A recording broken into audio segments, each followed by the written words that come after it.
Yes, then sir. he said he wanted to make copies of everything, and I told the Supreme Cabinet Mustafa, and I used to make copies of everything that we had at the time, and then and also I make copies for me to watch at home.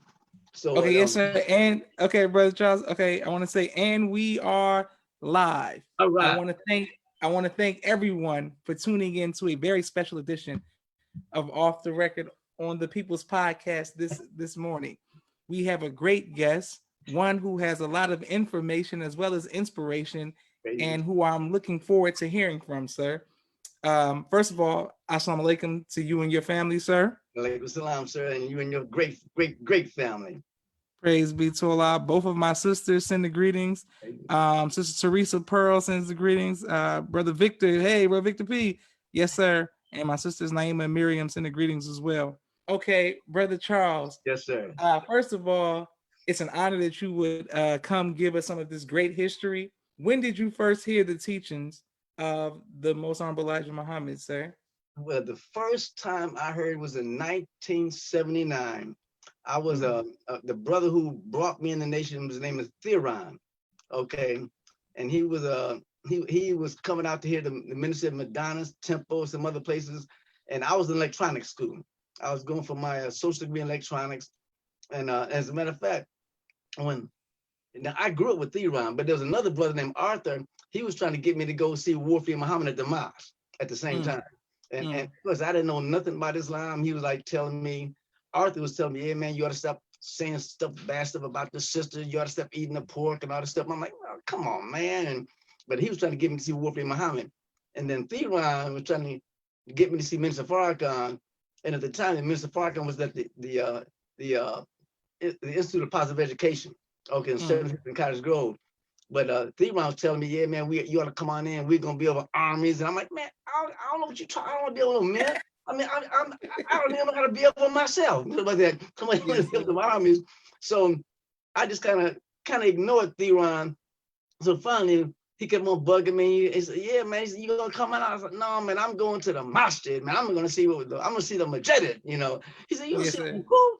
I said, "Wafi Muhammad." He said, "Well, you down fool, go and see that cat." I said, oh, "Man, what's wrong, man?" He said, "Heck with you." And so I wanted, like I said, now keep in mind, I knew nothing about the Nation of Islam at all, and so Arthur was trying to get me to see Wafi Muhammad, but I'd introduced Arthur to my ex-wife at the time, and Arthur, even that's what we had to really be careful. Arthur was smoking reefer and he was getting high, even though he's supposed to be in the nation, but he was Yes, telling sir. all these different things. But I didn't like the way this cat was hitting on my ex-wife.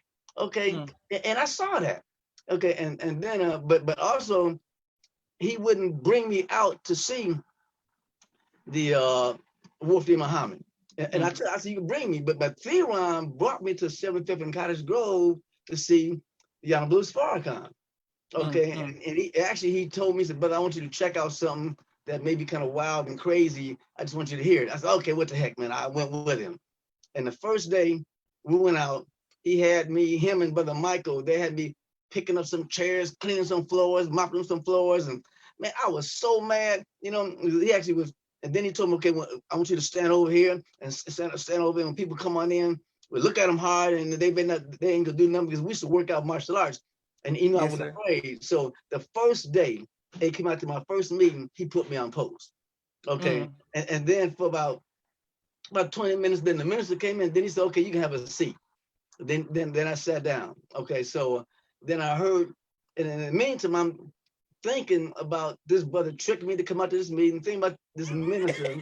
Okay, okay, but I heard the minister say something like, well, brother, he said, you can be righteous, but you have to be strong. You know, you can be good, but you can't be no punk. Now, I needed to hear that Mm. because I was about to go through some serious changes in my life, and I was literally thinking about doing some stuff to some people who had done me wrong. But when I heard that, that changed that. Mm. Okay, and that was my first meeting in 1979. And then, of course, after the meeting, I went to a bar, a little tavern, you know, right down the street, and and I told another friend that I grew up with, and I heard Mr. Farrakhan, it was just so different, you know, but he just sounds so serious, you know. So, but a lot, it had to be a lot open my mind to accept that because I knew Mm. nothing about Islam. I had no basis on anything. And so Yes, sir. the brother from electronic school, he didn't really bother me anymore. I just told him I didn't want to come out to see War Day Muhammad. And so but really it was based on him. That's the reason I didn't want to come out, because he was tripping, he was hitting on my ex-wife, and I don't like his attitude, to tell you the Yes, truth. sir. Yes, sir. So that was it. That was in 1979. Yeah, and I kept on coming out. So Praise be to Allah, and thank you very much. And somebody Tari Muhammad says, my dear brother Charles, my sister says on the job training, and brother Abdul Rasul, formerly known as Brother Fontaine, says, peace to you, dear brother Joshua. Much love to the great brother Charles Muhammad. He's a diamond amongst men, and he was a trainer to him as a baby general manager. God is good all the time. Praise be to Allah. Thank you all. Continue to watch it. Okay, so once you joined, accepted the teachings, how did your parents feel about that, sir? Oh. My mother thought I was nuts. Okay. And my father, he worked at a steel mill, so he worked all the time. So he didn't really talk to me that much. And his thing was like, if I did something wrong, he was gonna beat my butt. That was it. So we didn't really have that much conversation. Only me and my mother had conversation. But she came out to the meetings a few times. And I was raised in a Catholic church, St. Dorothy's Catholic Church. I was a head altar boy in the Catholic church. And so my mother, she came out a few times. She just didn't understand why I'm coming to this thing when I'm supposed to be a good Catholic, it was different. Because of course I was raised on pork, eating meat every single day, and it was really a trial. Because I was coming home and she was questioning me about different things, and eventually she would say, well, I don't understand, well, why are you going there? I said, well, Mom, I said, now keep in mind now in the Catholic Church, is the first commandment is bow down to no graven images. And the first time we come to the Catholic Church, we bow down this statue of Joseph, bow down the statue of Mary, and we bow down the graven image. So we're breaking the first commandment.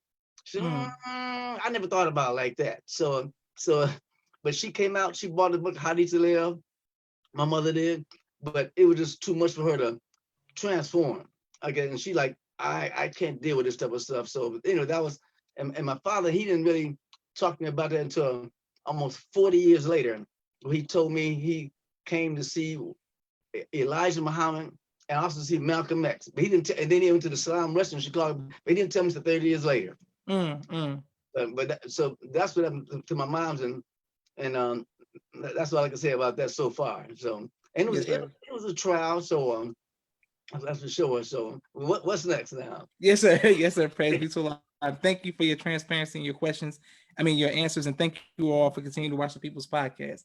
My next question for you is, how did you get into AV and video production, and how did you start at the Final Call, working with the Final Call staff? Okay, well, there's quite a few other buildings that we went to before the Final Call. Wait a minute, okay. About 6 or 7 other buildings, and I remember all those a great deal because they had me set up the stuff, set up the post, searching the entire time, and so. But when we finally got the Final Call building, this is after Reverend Porter's church, okay, and this is after searching around for a building. I was already electrical engineer, okay, before I came to the nation, and there was a brother named Gerald I met at the Final Call, and he was operating a printing press. There was a printing press at the Final Call building. It was a AV Dick 357 offset, and the only reason I know because Gerald was operating this press, and he was in this little room. And it was right downstairs. If you go to the Final Call, it's right down the basement to the left hand side. That's what the room was. And I asked him, I said, man, you need any help? He said, man, ain't nobody want to do this stuff. This stuff is so nasty and filthy because there's a lot of ink involved. And so I said, well, I don't mind learning. And so he helped me basically learn to operate the printing press. And it was kind of easy because I was already an electrical mechanical engineer. So I learned how to operate a printing press. And I'm going to the Final Call. I didn't forget your question. Yes, sir. No, sir. Take your time. And so I was, and we was printing out flyers, letterheads, lessons, charter receipts. That's what Gerald was printing. And he had 2 presses. I was learning how to do this type of stuff. So Gerald went on vacation, I guess something like that, for about a week or two. And so they needed somebody to print out some flyers for the minister speaking. And so Brother Whitehead came to me, he said, Brother Charles, he said, uh, I need you to print out some flyers. I said, brother, I said, I don't deal with that at all till Gerald gets back here.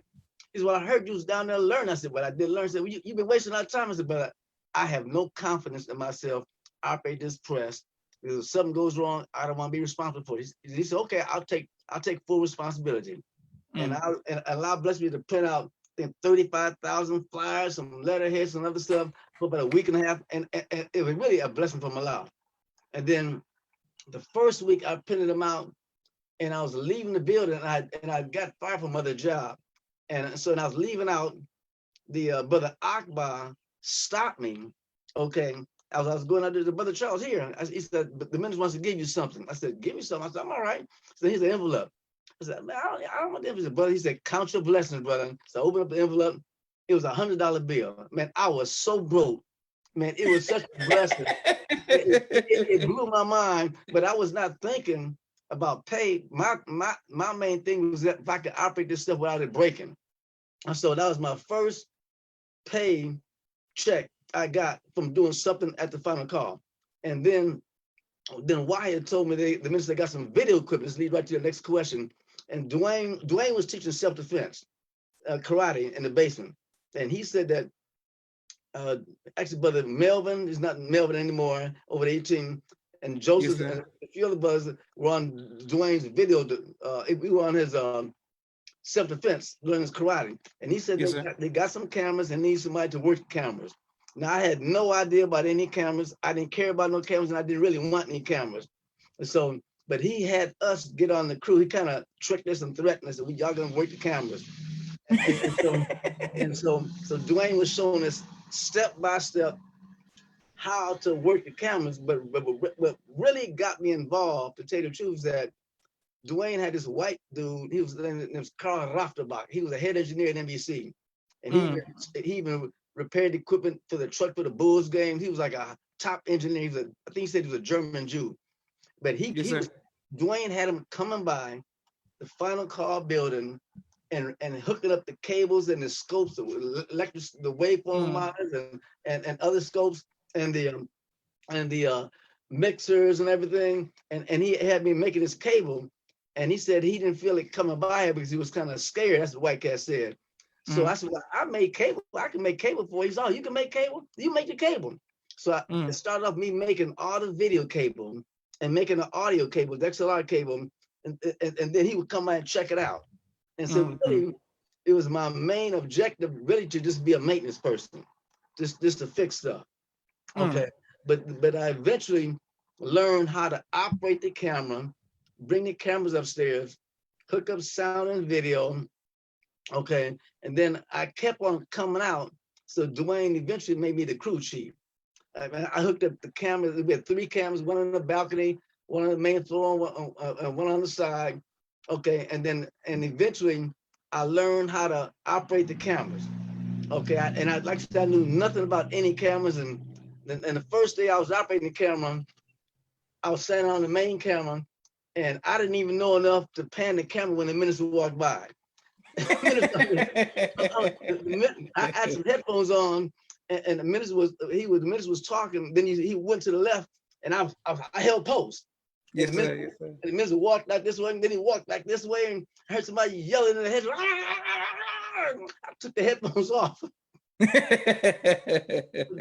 Dwayne walked up. He said, brother, he said, the minister walked out the screen and walked. That's what I said, brother, he's gonna walk back in the screen. Oh no, man, you gotta follow the minister, you know. So yes, sir.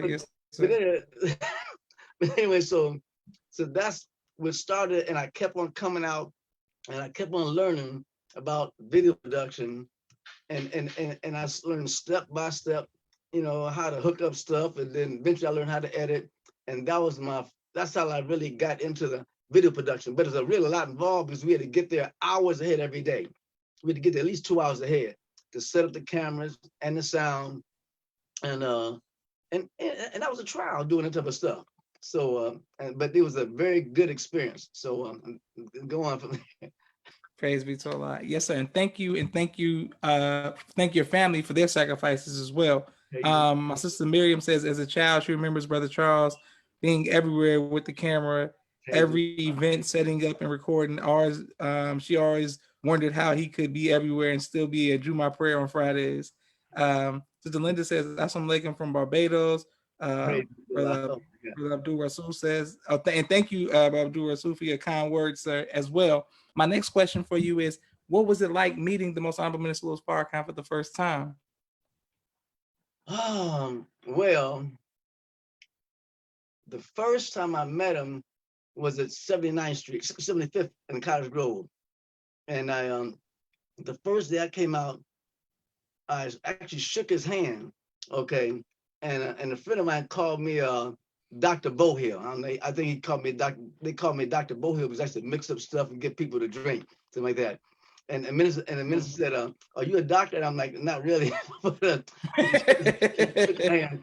the first time we really met him, we came to his house on Damon, okay, and then also Herman. His name has changed. He's the minister's assistant. He had a place he had a problem on 73rd and East, and it's by the lake. And the minister used to come and drill us FOI class, called cadence. Okay. And then the minister used to give us firsthand questions and answers on different things because we knew nothing. And they and I remember that. And but the first, and it was going on and on and on and on and on. And then eventually it got to the point where we had different meetings personally with the minister when he wanted to do certain things. But I do remember that. And that was the first time I could remember, to tell you the truth. Yes, sir. And my next question is, the video footage of you going on the world tours with the minister. Yes, what sir. What was that like, and what was your favorite place to travel? Oh my God, man! So I remember your father asked me. He said, "Brother Charles," he said, "the minister would like you to, if you could." At first, he asked me, "Would you like to go on the world tour or go overseas?" I'm like, "Please, yes, sir. Would like to go?" And yes, sir. This said, the minister would like you to pick out a crew because he's traveling overseas to go, and that was to go overseas. And so I picked out Brother Joseph and I picked out these two sisters, Sister Lisa and Sister Beverly.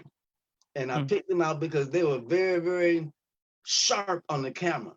I mean, they were very diligent and they knew how to work the stuff. And Brother Joseph, I was with him for a long time. And so the first time it was really a trial because I didn't know I had an idea what to take because we was going around videotaping the minister all around the country and the Stop the Killing tours and other places. So we traveled, I mean, hundreds of times to different cities. Okay. Yes, and so we had that experience already, except we were driving, then eventually we were flying. But the only thing is that we knew we had to fly this time and we had to take a certain amount of clothes and a certain amount of stuff, and we weren't going to be back that soon. So the first trip, we went to Gabon, Libreville, Gabon, Central Africa. Okay. And it was John L. Sullivan invited the minister to speak at the Palais Conference. Okay. And Libreville, Gabon was a French-speaking country. That was the colonial language that they spoke. And I'm only saying that because going there, I learned to relearn French. I took French in high school and college, but a couple of times I got lost and I had to speak French to some people to get back on track. yes, But that was really a trip. Just being there and then set up the videotape the minister, okay, and then videotaping and having something successful. That was the first time. So and each time was a more learning experience. We got a little better cameras after that. So go okay, on. excellent. Yes, sir. And did you ever get to go any place besides Africa? We went to Tobago, Barbados, Suriname. We went to Jamaica 3 times. We went to then we went from Nigeria to Russia, then to Siberia. Okay, then went to Malaysia. Then went to Australia, and then went to, And then we went to a, I have a list of stuff that we went to so many different countries. But I remember when we left from Nigeria to go to Siberia, it was like seemed like almost an 80 degrees difference. Okay, and I remember getting off the plane, and they were greeting the minister, and I remember once we got everything straight, we was walking, and my head was freezing, and somebody gave Mustafa gave a hat, and he didn't like the hat. I'm like, can I have that? Yeah, you take the hat, little buddy. I got the hat, but I remember that. And as a matter of fact, I think we just came from Medina, then Nigeria, then Russia, and but that was a very, very interesting experience, because once we flew from Nigeria to Russia, I remember we was on the plane, and all of a sudden the plane took a big sharp turn. Okay, and I remember the stuff on our tables flew off the table, our drinks, and took another turn to the right. Things went up, and I had no fear because I knew who I was with. I'm like, I know this is the man of God. I'm serious, and I knew that we had two people protecting this man. So I had no fear that anything was gonna happen, but it was a trip. But eventually the pilot Iqbal, which him and I, we shared a bunch of experiences, because a lot of times in the plane, I sat in the cockpit doing takeoffs and landings sometimes, and I got to know the flight navigator, and eventually that interested me, and I took a airplane mechanics course and took a flying lesson. But yes, sir. But anyway, to get back to this point, the pilot told us that this is after we landed, that they had got the wrong instruction, and they said that for some reason they said they didn't understand English, and English was the primary language of all the airports, and so and they were told them to go by the radar, but the pilot said he said something, and I'm kind of paraphrasing. He said, I don't feel like just going by radar. I really can't see. He said so he chose to make a quick turn, and then he said if he hadn't turned, he would have flew the plane into a mountain. Okay, that's the direction that they gave him. And I do remember that. That was the first time we went to Russia. So, and then then went from Russia to Dagestan, and which these were some straight up soldiers. Oh my God. So, but yes, sir. Yes, sir. So go on. Okay, yes, sir. I want to go back to the pilot situation. So you're going, and they make a turn because they were giving the wrong instructions. But did you know who gave them the wrong instructions? Well, I think he said that they got the wrong instructions from the translators. There was problem communication, and they told them to fly by radar. Okay, because in a plane, if you can't see, there's an IFR that's different. You can have radar that'll give you certain guidance. Yes, sir. But it's better to have radar and to see. And he said they couldn't see through the clouds on the radar. And I do remember him say that they got instructed just to use a radar. Okay. And he said, but someone told him, he said, I'm not gonna do this. And he decided to quickly make a maneuver. He said he made the maneuver so he could see where he was going. Because he couldn't see where he was going. And he went around and went up, then he saw that if he would have kept on going, he would have flew into a mountain. I said, and I remember that. Yes, indeed. So yes, sir. So Allah. Well, Allah, I'm glad that you all were safe and that Allah, maneuvered. And my sister says they plan, but Allah's the best of planners. Praise be to Allah. Okay, my next question for you, sir, is what I hear about these soldiers that were in Dagestan. Yes, sir. What made them so strong? Well, man, as a matter of fact, there's a fighter right now named Khabib. He's a fighter from Dagestan. Yes, sir. Yes, sir. I'm familiar. And he goes to Mecca, something like that. And I know somehow he's probably related to somebody that was with the minister. But one thing about that kind of tripped me out, not tripped me out, but really fired me up, is that the soldiers, all of them had these guns. We was in the bus. I was almost sitting on the guns. And but they wanted to take the minister to Chechnya. They said, we can go to Chechnya. And the minister said, no, I don't want to violate instructions because the Russian government told us specifically not to go to Chechnya. But they said, look, we'll go to Chechnya. We'll die for it. We'll go to minister. No, we ain't gonna do that stuff. But I do remember when we was going from Dagestan back to, I think, Moscow to get on the plane, we was all getting in our cars, and all of a sudden, one of the generals, I guess the Russian general, because he had his uniform on, and a bunch of other soldiers, they walked up to the Nadi. I think that was the brother who was over the Muslims there, and they was like talking about some stuff. Then all of a sudden, the Russian soldiers, they put up their guns, and the Muslims put up their guns. They all cocked their tricks and everything. We was looking at them, and then the Russian soldiers back down. But I remember, I mean, I'm like, and at first I had literally no fear but a lot, but I was looking at this. I said, man, what is going on? I said, but if you can imagine about 30 or 40 or more Russian soldiers, okay, pulling out their weapons, pulling them up, and then these Muslims pulling up their weapons like they like geek. Oh my God. And they loved the minister, and they feared none but Allah. And so but I do remember that particular incident. That was one of the incidents I remember in Dagestan. So, but and I do remember the first hotel that we went to in Dagestan. Brother Hawk and I, we shared a room, but it seemed like the hotel didn't have too warm of a water. So in the morning, I was gonna take me a shower. I just took a nice strong bird bath, cleaned up, and then I went down where we were supposed to meet. But I think that they said that none of the people had showered because the water was so cold in this whole particular hotel, and everybody was kind of taking a distance from each other. But I do remember that. So go ahead. Yes, sir. And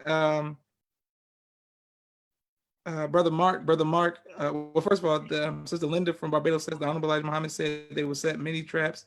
Praise be to Allah, but won't get set in any of them. And Brother Mark Diesel Muhammad says Brother Charles was his first teacher in videography, and that he remembers he used to drive you crazy learning how to edit.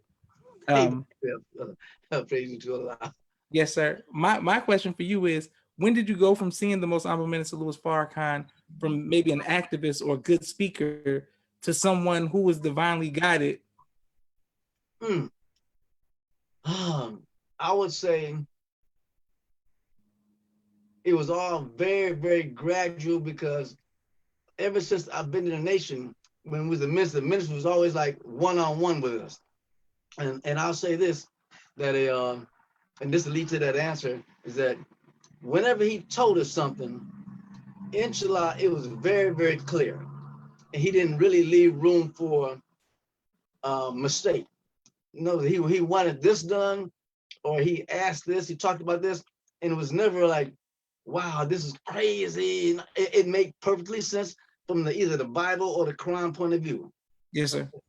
So that's what really drew me, because I consider myself a little intelligent, okay, and I listened to what he was saying, okay, and I wasn't looking for fault, but if I heard something that was really off the wall to me, it would seem strange. Now, but in saying that, I gotta say that there's a sense that truth is stranger than fiction.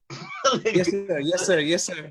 And this Islam that we in, oh my God, and this is the most unique thing ever.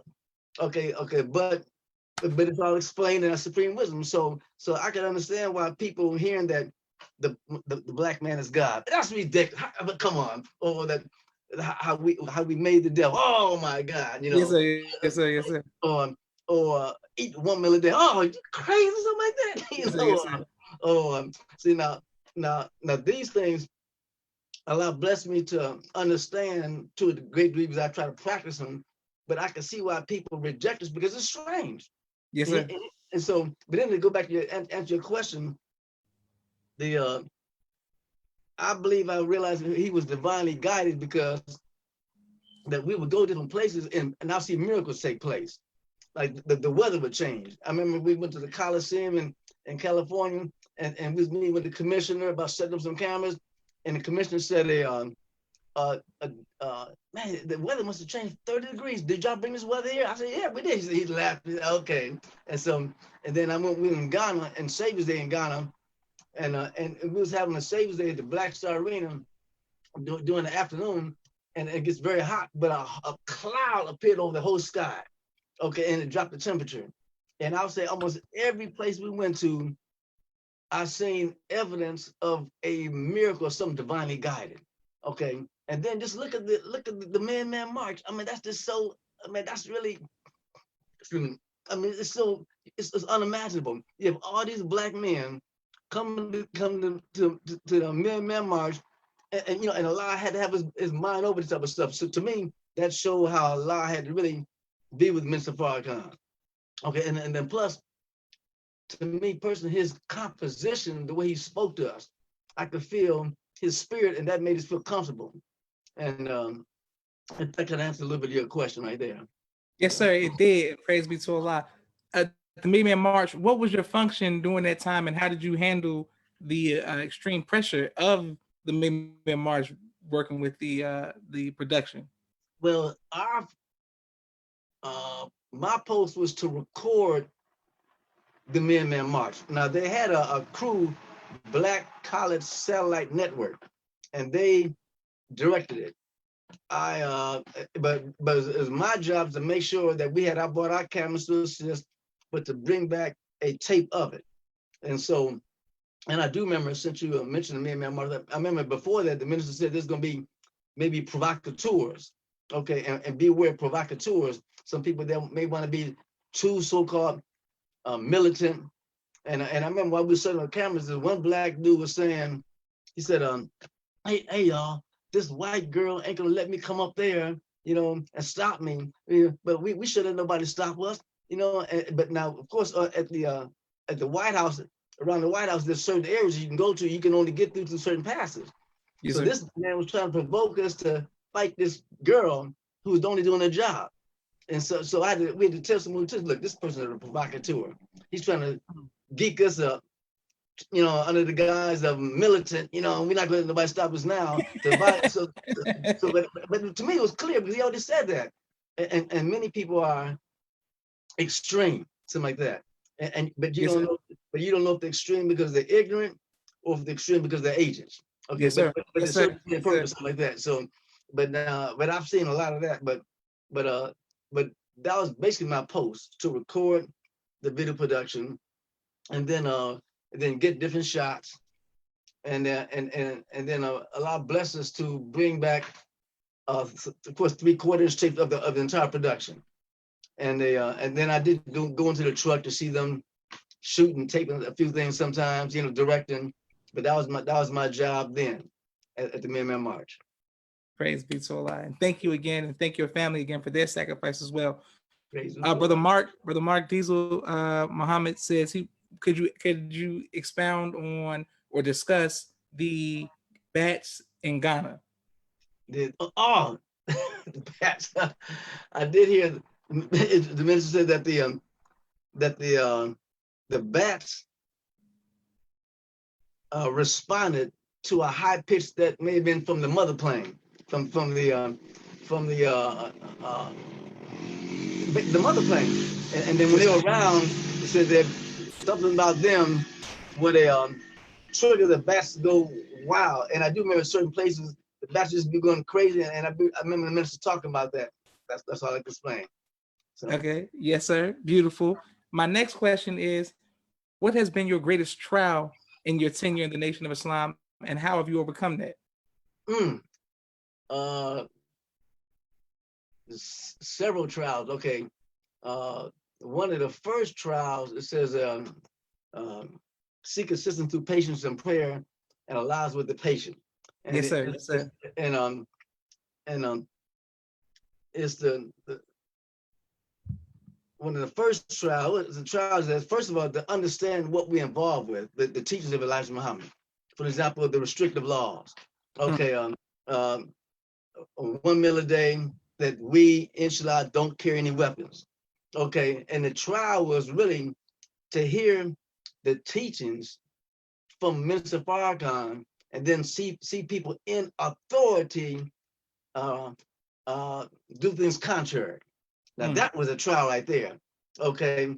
And just like, for an example, about the guns. We would talk over and over and over and over again about how we don't carry as much as a pen, that we don't carry guns, and heard it over and over and over again. But I remember that and we used to meet on 47th Street at the time. And it's really deep since you said this. There was some brothers that was spread around that we, even though the minister says that, we still carry, a little piece because Muhammad carried a sword. Okay, so this is our sword. Oh, there it is. Okay, and so some of the brothers were carrying 45 and guns, but this is kind of confusing to me because the minister was saying we don't care as much as a penknife, but the real FOR. Oh man, come on now, we hear that, and I remember we was having a discussion at a restaurant, and there was these two lieutenants. I'm not going to mention their names, but actually, one of them has passed away right now. But he said, yeah, but he remember that we carried this gun. I said, well, why? I don't understand. Why would we carry a gun? The minister said we don't carry a penknife. He said, brother, he said, well, Muhammad, Elijah, he slept with a shotgun. I said, he slept with a shotgun? Are you serious? Yeah, man. So I said, then he said, if you don't believe me, ask the Supreme Captain. I said, oh man, who was Theron at the time. And so literally what happened that on a day or two after that, maybe a week after that, Brother Wyatt asked me to give him a ride to the airport. Okay, and I'm not, you'll understand what I'm saying, to go meet Farrakhan. So I had so I was giving Brother Wyatt a ride to the airport. It's been quite a few times Allah blessed me to give a ride to Minister Farrakhan, the Akbar, to Brother Jabil, to the airport a couple of times. But I was giving Brother Wyatt a ride to the airport, and Brother Wyatt said, what's wrong, Brother Charles? I said, what do you mean what's wrong? He said, brother, you're not your normal hyper self-talker. I'm like, well, I said, then a messenger sleep with a shotgun. He did one left face at me, and he said, brother, how long you been in the nation? I said, I think I've been in the nation about a year or two. He said, well, do you believe that? I said, no, sir. He said, why are you asking some dumb stuff like that? So I got real quiet. I said, well, some influential people in the nation said that the messenger slept with a shotgun to justify his carrying a gun. He's influential. He said, well, why didn't you report this to the Supreme Cabinet? I said, well, they said they got it from the Supreme Cabinet. Oh, man. so he asked me who it was, and I told him, and I really didn't want to tell him. I didn't want to cause any problem. I'm just like, man, I'm kind of confused, but this is a trial.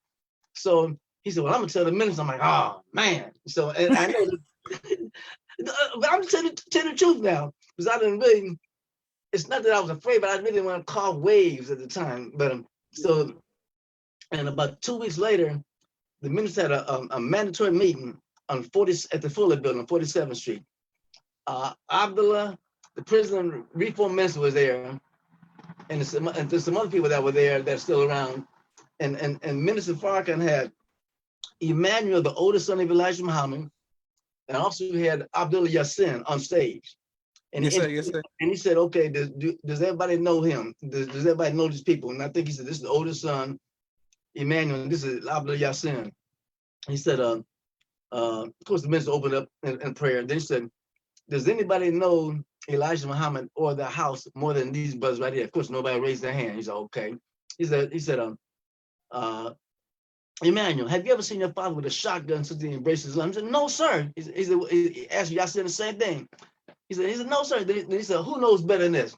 Then the minister got to teaching on why you spooky, not you particularly, thinking that why we should carry guns. You think this is spooky, no, you the one that's spooked. He started teaching about how Allah controls the air that the bullet can go through, controls the mind that can pull the trigger, and how before, and how many times when they would attack, they put a gun on Elijah.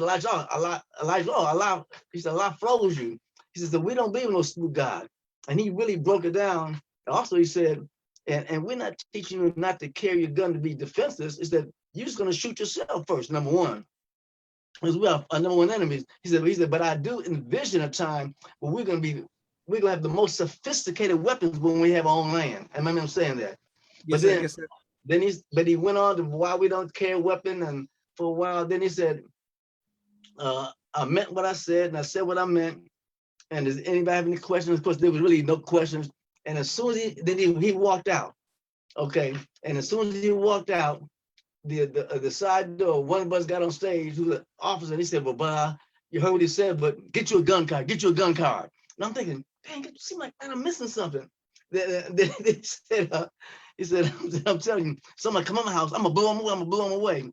So my point in saying all this is that sometimes, either you're gonna believe what we're taught or not believe it. Okay. And then if you hear some contrary, you should question it in the right manner, because everybody has a perspective that may not be the proper perspective. Some Yes, people sir. hear the minister from their point of view and they don't hear the whole thing. They don't understand it. And some of us, we just retain, keep what we hear in the world, Yes, sir. and that can be about fornication, adultery, how to live, drugs, alcohol, all that type of stuff. So, and quite a few times, some people have mentioned certain to me, and I had to tell them what the minister said, whether they accept it or not. And that may have been a trial. So, well, it was a trial for me, because many people, when they confronted with an issue that's contrary, they just leave the nation. They said, "Well, I don't want to cause any waves," and they just leave. Maybe they don't understand. And I did. And since you said that, Minister Farrakhan was walking with me and Benny Mo, and we was building a Salam restaurant. Actually, we saw the minister walking outside. We ran down to escort him, and Minister Farrakhan said, brothers, he said, actually he told us that he had a dream about one of us. I ain't gonna get into that too deep. He said, but I'm gonna say this. Uh, he said, leadership. He said, if we're wise, he said, as leaders, as ministers, he said, we should ask our subordinates to point out our faults. I'm like, man, that's deep. I remember him saying that. He said, we should ask our subordinates to point out our faults. Okay. But many of us don't do that. Many of us are afraid to. And to me, that could be a trial that I've in the nation. So if that kind of answered Yes, sir. It did. It did. And I'm coming to you all's comments, and I see your Dr. Robert, I see your question. I'm going to ask that very soon. My next question for you is, what has been your greatest joy in your tenure in the Nation of Islam? Oh my God. It's joys upon joys. And many of my joys came when I didn't realize until later on. Like one joy is when in 86, when we first got the house back of Elijah Muhammad, but Ali, who was the Supreme Commander at the time, asked me to hold post inside the National House. And he said, first I thought he was going to say one day. I came, he led me in the National House. He told me I was going to sleep. And Minister, of course, we had just got the house back from the Alphas. And the Mother Teneta, they had some Mexicans that were living in the house. They were cleaning the house. And basically, he needed somebody on security to make sure they didn't bring any reefer, any alcohol, any pork, and they didn't desecrate the house. So we had to watch them. So, but that one day led to 3 months I lived in the National House. I had the key to the National House. I would let Brother Jabbar in. That's the one who gives the ministers the water. And he was helping out Brother Ali paint. Okay, and then Sister Endurance, I let her in, and then I did that for 3 months. That was a great joy. Then another great joy was going overseas. Okay, which is like, I mean, tremendous. Oh, Allah. And another great joy, and I believe Allah had to do it, was to give me the wife that I have right now. Okay, because the wife that I have right now, she is so tremendous. Okay, and I'm doing things that I can't do. I mean, she is just a marvelous. Okay, and a supreme trial. But really, but that's why I understand that inshallah, it says that that marriage is half your faith. Okay. Yes, sir. And the minister said you can't even be a man without a woman, something like that, because a woman will try you. But my wife I have right now, I believe Allah gave her to help me after I lived in a National House for 3 months. Okay. Because then I met her, then eventually we courted for about 3 months, and then eventually we got married. That the going overseas, the learning video production. Because learning video production took me to a whole nother level. I do other jobs right now. I Yes, do no sir. video production, and also learning this teachings, this uh, supreme wisdom, and an attempt, and also the attempt of eating 1 meal a day. And then for about 3 years, I ate 1 meal every other day. Then I even ate 1 meal twice a week for about 3 months. But change this, all this, the whole thing, the whole gamut is necessary, and it's all necessary to me. It's all necessary. So that, you know, I think those. If something else comes up, I'll let you know. Praise be to Allah. Yes, sir. And thank you very much again. I want to give a quick commercial break Go to our on. sponsors of this month's podcast. I want to Yes. start off with my brother Rashad and his business partner Jamal, Street Premiere Video Production. They have a 4K camera, an Android, and a drone, not Android, a drone, and they shoot film production, the editing, very much like you do, sir.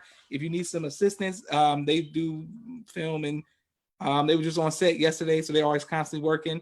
My Yes, sir. sister Miriam, coloring book and children's book, ABC I Love Me. It is on Amazon. Make sure everyone please go and support. My other sister Naima, Stay on Point Dance Academy LLC, Supreme Men's Clothing in St. Louis, Missouri, 40835 West Florissant Avenue, 314-528-555. My brother Ronald in Phoenix, Arizona, BMW Entertainment. They do event planning all around the country. If you need some, reach out to Ronald, BMW Entertainment. Brother Kenneth Bowtie, Brother Kenneth Muhammad Bowtie, maker extraordinaire, 917-337-1380. Make some of the best bow ties you've ever seen. Supreme Team Insurance, that's Todd X McGraw, 803-521-2787. That's all. Make sure we get our insurance, my brother.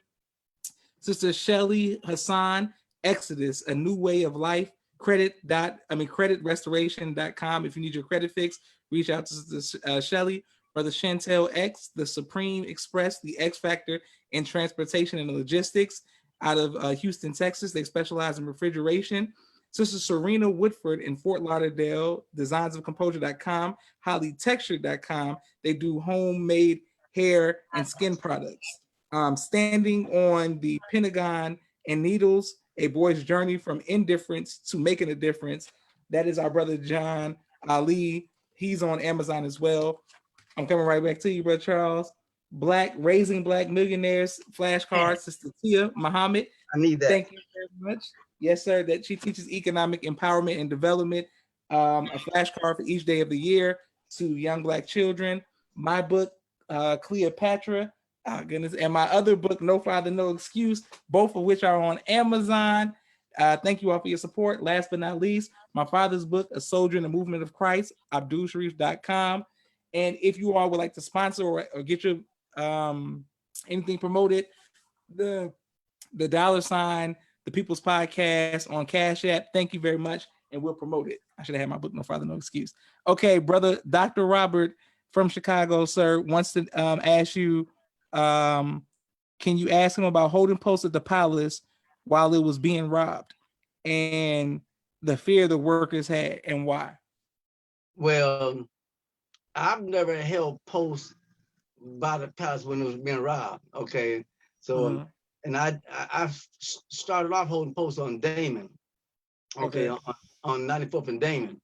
Okay, and I do remember sometimes doing the different events out here, see me feel bullets going by my head. You know, I didn't know what it was, like 4th of July, and they and that I held posts with Brother Gerald, who's not with us right now. He was on, and then I held posts with brother brother Kenneth, another brother Kenneth at the palace. But I've never held posts while it was robbed over there, so I don't know Yes, sir. about. He said why it was being rehabbed.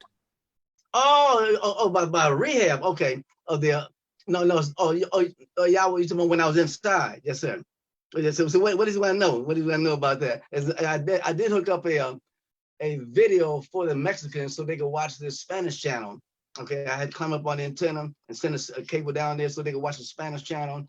And some Yes, of them sir. I was doing exercise with them. Some of them was teaching me a little Spanish, and I even put some gold around some of the tables, the dining room table. They was having me doing a little work around there. But it Yes, was sir. really a wonderful experience, and that I learned working with the Mexicans out there. It was really wonderful. Okay. Yes, sir. All right. I hope that answers your question, Dr. Robert. My Yeah, next question is, go on. sir. Now, what did he mean about holding posts? But that was my main thing. I had to come there. I had the uh, I came after I worked at the final call, and then uh, when I came there, I think I would let Brother Ali out and Brother Jabber out and Sister Endurance, and then I would stay there, and then I walk around. I walked through all the rooms. The only room we couldn't get into was the Alabama Muhammad's bedroom. And so I checked all the bedrooms, checked downstairs. I will wash there and cook down in the kitchen. And I've been cooked some food for the Mexicans sometimes. Mm. And that was and there was they didn't speak any English, so they said there was one person who was a multi-linguistic. He came by there and he was in charge, and he would uh, say a few things. And I had I had a 3 sheets of paper that had a bunch of different Spanish that I could ask him different things.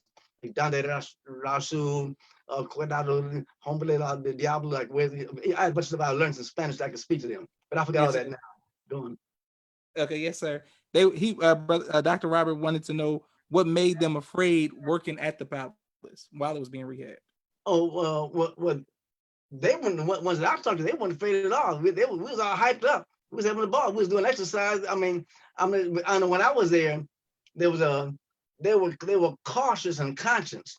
Okay, and they knew that we didn't. I think one of them did ask me, could he bring in some alcohol? He didn't understand that, and I told him, well, this is our rules. This is desecration. He respected that. But the ones that I worked with, they weren't afraid at all. They were just cautious and respectful, and they were connected through Mother Tenetta already. Yes, And sir. And so he said the moving rocking chair. the moving, what do you mean the moving rocking I chair? I don't don't know. know. Don't worry about it, Dr. Robert. Y'all go talk offline because I don't know. Okay, my next Oh, okay, question go on. is, I don't know anything about that. Okay. yes, sir. What advice would you give to future husbands?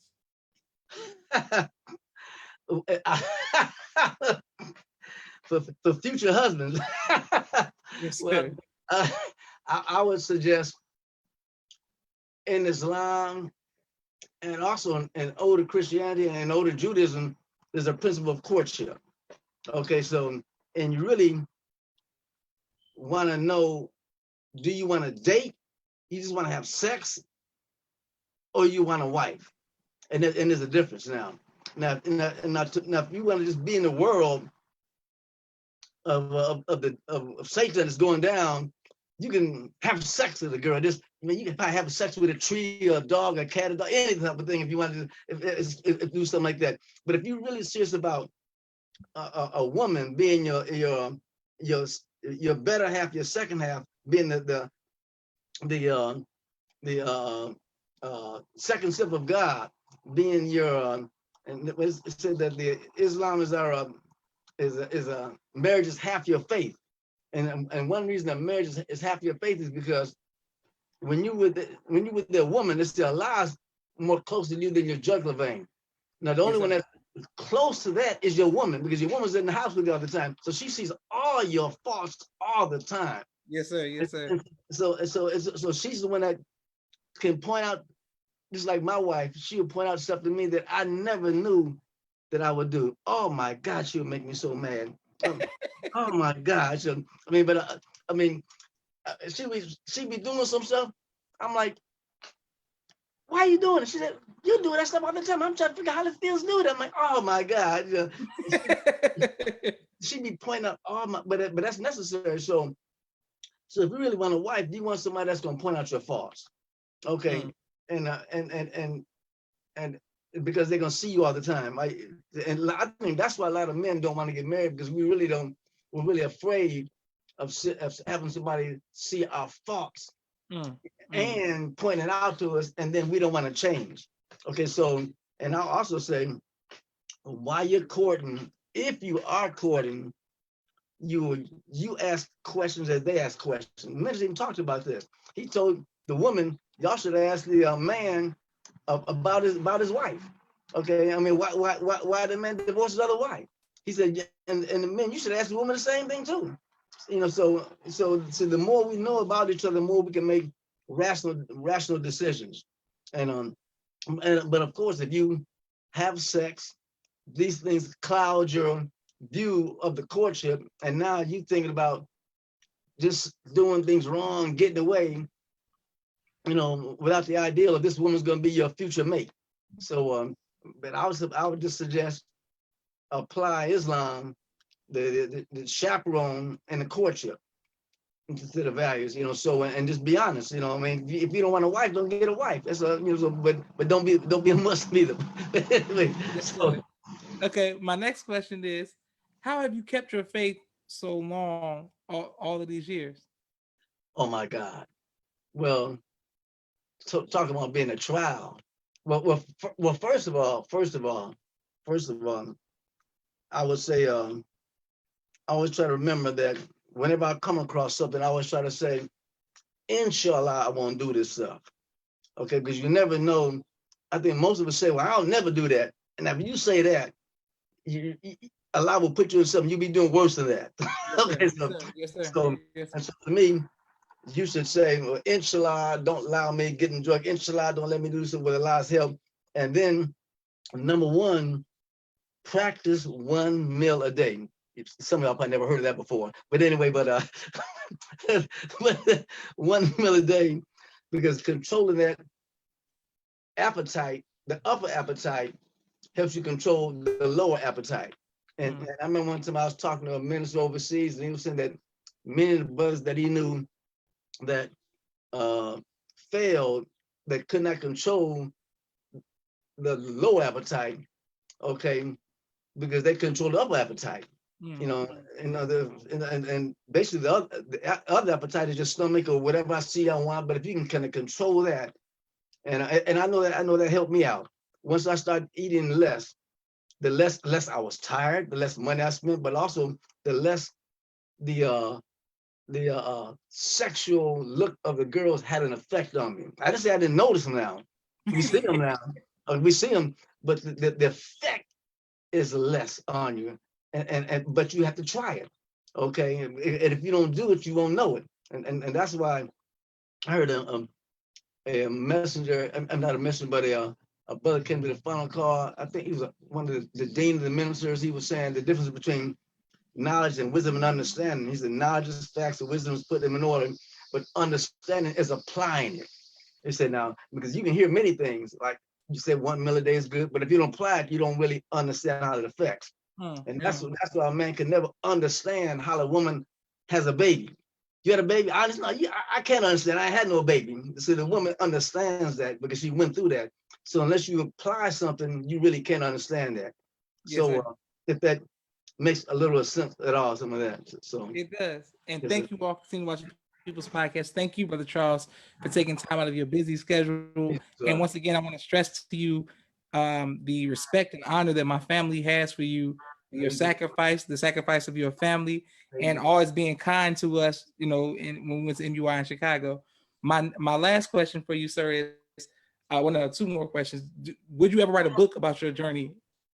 Inshallah, I think I've got to before I forget, because Yes, there's so sir. much that's taking place. And inshallah won't be for vanity, inshallah, but it just so I can go back and forth and see things. I'm writing things now because I forget so much stuff. And for an example, the places that we've came to, like first is IPE, the Institute of Positive Education. Then we went to Reverend Al Sampson's church. Reverend Al Sampson gave me the key to get in. We used to practice in his gym. Then after Reverend Al Sampson's church, I think we went to the Center of Inner City Studies on 39th Street. Okay, and the fort was around there, and we used to go there. And then the ministry used to go to this restaurant, the Paragon. We used to flank there. Then went from the Center of Inner Studies to 47th, the Fuller Building. Okay, as a matter of fact, it's like the Center of Inner Studies. That's when Brother Abdullah came, the prison reform minister. He heard Brother Godfrey. Then at the Wallace Dix on 63rd Street, that's when the meeting of FOI was given. Then we met Fifth City, okay, the West Side Chicago. Then after the Fifth City, actually we met at the Black Law on Drexel for a little while. But then went to the fifth city. Then after the fifth city, went to Reverend Porter's church. That's when brother I forget brother on the E team. What's his name? Not brother Mel. What's his name now? But on the E team, over the E team. But anyway, he was I met when he first came in. His name used to be Brother Melvin. But it was Reverend Porter's church. Then the final call. But Allah blessed me to remember all these places, because all these places Allah had me to inshallah go and set up, mop the floor, clean the floor, set up the post, and that's all I did. And I didn't care about nothing else, you know. So, and I really prayed that inshallah I could do some work in the nation, even if it's clean the floor, just do something, you know. And I really prayed for that. If I could just do something in the nation, and I didn't know, eventually I would get involved in the video department. So, and then I would basically try to write down stuff on the world tour, stuff that just so I wouldn't forget. And so, and also I thank my daughter Tanetta Muhammad. She's such a fired up Muslim. Oh my God, she's on the case. That's what my daughter Tanetta. She's really, she don't give me no break at all. Something like that. and her daughter Zana, I got a jacket. She threatens better time too. But anyway, anyway. So okay, go on. What else you gonna say? I'm sorry. Yes, sir. What would you, Sister Branda from Chicago says, wonderful point of very applications. What do you want your legacy to be, sir? Well, inshallah, I would like my legacy to be to keep on assisting in this work the best way I can. Okay, whether it's working with people out in the field, doing videotaping, editing, and because just to keep it up, because the work is not done until we are in the ground. And I just want to inshallah just be a good example, and because I know that I should tell my children, remind myself that that all of us are examples. You an example, either you an example to shun or an example to follow. So you must be the good. And a lot of us think that it doesn't matter, but it does matter, because if you're a good example, people remember that. But once you start turning bad and keep on going bad, people are like, oh man, that brother Josh was a pretty cool cat, but man, now look at that brother, man. Now he got a blonde wig, and he got rings in his teeth and everything, and he went totally crazy. But to me, you might as well keep on being strong and be a good example. Hope I don't sound too crazy, but no, sir. No, you answered my question. Brother Tyrell says, good interview, and thank you, sir, and thank you, Brother Tyrell, and thank you all for watching. Brother Charles, please don't forget to send me the video of the temptation, and if my mom's doing security. And thank you, and for your family, give Brother David the greetings. Your wife for always being kind to us, and your children and your grandchildren. Thank you, Brother Charles, and thank you for always being kind to myself and my family and all of the believers who came in contact with you. Praise you. Thank you for being very patient with me. I'm gonna talk slower next time. Okay. No, sir. Hey, I talk fast too, so ain't no problem. All right. Thank you all for watching. Welcome, so yes, indeed.